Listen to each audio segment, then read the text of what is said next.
ചേർത്തലയിൽ മന്തി റെസ്റ്റോറന്റിന്റെ വിഷു പരസ്യത്തിൽ ശ്രീകൃഷ്ണനെ ഉപയോഗിച്ചതിൽ കേസ്. മെഹർ മന്തി റെസ്റ്റോറന്റ് ഉടമ അർഷാദിനെതിരെയാണ് കേസ്. കലാപം ഉണ്ടാക്കുക എന്ന ഉദ്ദേശത്തോടെ മനഃപൂർവ്വമോ ദുരുദ്ദേശപരമോ ആയ പ്രകോപനം ഉണ്ടാക്കിയതിനാണ് കേസെടുത്തത്. ശ്രീകൃഷ്ണന് മുൻപിൽ കുഴിമന്തി വെച്ചാണ് പോസ്റ്റർ തയ്യാറാക്കിയത്. അമൽ സുരേന്ദ്രൻ നൽകും വിവരങ്ങൾ. അമൽ, എന്താണ് ഈ സംഭവം? എന്താണ് വിശദാംശങ്ങൾ നൽകാനുള്ളത്? ഏതായാലും ഈ മെഹർ ഹോട്ടലിനെതിരെയാണ് ഇപ്പോൾ കേസ് വന്നിരിക്കുന്നത്. പ്രത്യേകിച്ചും ഈ ഹോട്ടലിന്റെ, അതായത് മന്തി വിഭവം പ്രധാനമായും വിളമ്പുന്ന ഈ ഹോട്ടലിന്റെ ഇന്നലത്തെ വിഷു ആശംസ പോസ്റ്റർ എന്ന് പറയുന്നത് ശ്രീകൃഷ്ണന് മുൻപിൽ വിളമ്പി വെച്ചിരിക്കുന്ന മന്തിയായിരുന്നു. ഈ ഒരു പോസ്റ്റർ വലിയ രീതിയിലുള്ള ചർച്ചയാണ് സാമൂഹ്യ മാധ്യമങ്ങളിൽ ഉടലെടുത്തിരിക്കുന്നത്.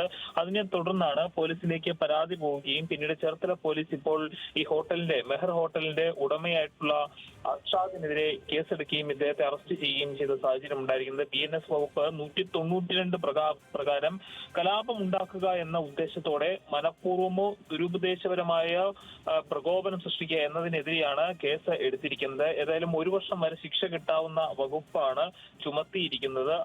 ഈ അർഷാദ് പക്ഷേ ഇത് പറയുന്നത് ഇത്തരത്തിൽ തന്റെ അറിവോട് കൂടിയല്ല ഈ ഒരു പോസ്റ്റർ പ്രചരിപ്പിച്ചത്. താൻ അത്തരത്തിൽ ഏതെങ്കിലും തരത്തിലുള്ള വേദന ആർക്കെങ്കിലും ഉണ്ടായിട്ടുണ്ടെങ്കിൽ നിർവ്യാജം ഖേദം പ്രകടിപ്പിക്കുന്നു എന്നതടക്കമുള്ള കാര്യങ്ങൾ പോലീസിനോടും മറ്റും ഇതിനോടകം തന്നെ അറിയിച്ചിട്ടുമുണ്ട്. പക്ഷേ ഇത്തരത്തിലുള്ള ഒരു സംഭവം വലിയ രീതിയിൽ ചർച്ചയായതിനെ തുടർന്ന് ചേർത്തലയിലെ ഈ മന്തി ഹോട്ടലിന് ഇപ്പോൾ വലിയ രീതിയിലുള്ള പോലീസ് സുരക്ഷയാണ് ഒരുക്കിയിരിക്കുന്നത്. അരുണ്യ. ശരി, അമൽ സുരേന്ദ്രനാണ് ആലപ്പുഴയിൽ നിന്നും വിവരങ്ങൾ നൽകിയത്.